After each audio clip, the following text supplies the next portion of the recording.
ప్రతి ఒక్కరు కూడా కేవలం జగన్మోహన్ రెడ్డి గారి వలన లేదంటే మన రవీంద్రారెడ్డి గారు వీళ్ళు టికెట్ ఇస్తారు పార్టీతో గెలుస్తాము లేదంటే పార్టీ ఎటు వస్తుంది ఆయన అనుకుంటామనే పరిస్థితి లేకుండా ప్రతి ఒక్కరు కూడా నాయకుడిగా మారాల్సింది ఉంది. కార్యకర్తలను కానీ ప్రజలను కానీ మోటివేట్ చేయాల్సింది ఉంది. వాళ్ళ కోసం మనం కష్టపడాల్సింది ఉంది.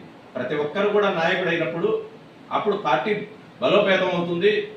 గ్రామ స్థాయి నుంచి కాకపోతే వార్డు స్థాయి నుంచి కూడా బలం చేకూర్చగలుగుతాం. కేవలం వార్తలు జగన్మోహన్ రెడ్డో లేకపోతే ఇంకొక ఎమ్మెల్యే ద్వారానో మనం నాయకులు కావాలనుకుంటే ఎప్పటికి కాలం భజన పనులుగానే ఉంటాం.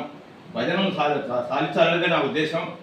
ఖచ్చితంగా ప్రతి ఒక్కరూ కూడా ఓట్లను సంపాదించడం, కార్యకర్తలను నిర్మాణం చేయడం, పార్టీని బలోపేతం చేయడం, ఈ సిద్ధాంతాల్లో అంటే రాజశేఖర రెడ్డి గారి విధానాలను మనం ఆలోచించితే ఆచరణలో పెడితే ఖచ్చితంగా ఈ పార్టీ కలకాలం మన వైఎస్ఆర్ కాంగ్రెస్ పార్టీ కలకాలం వర్ధిల్లుతుందనేది నా ప్రగాఢ విశ్వాసం. ఇందుకు ప్రతి ఒక్కరు కూడా మన పార్టీలో ఉండేవాళ్ళంతా కూడా సమర్థవంతమైన నాయకులే. కాకపోతే మన సామర్థ్యాన్ని నిరూపించుకోవాల్సిన అవసరం 2029లో ఉంది.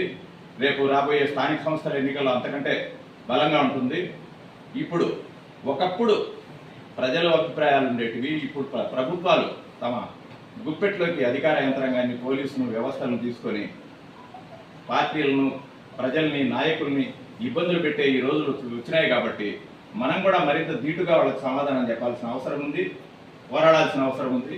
కాబట్టి మనందరం కూడా మూకుమ్మడిగా పార్టీ బలోపేతానికి కృషి చేయాలని, అందులో నేను కూడా ముందుంటానని మన అధ్యక్షుల వారికి సవినయంగా అభినయం చేసుకుంటూ నాకు ఈ అవకాశం ఇచ్చినటువంటి మీకు అందరికీ కూడా నమస్కారాలు తెలియజేస్తున్నాను.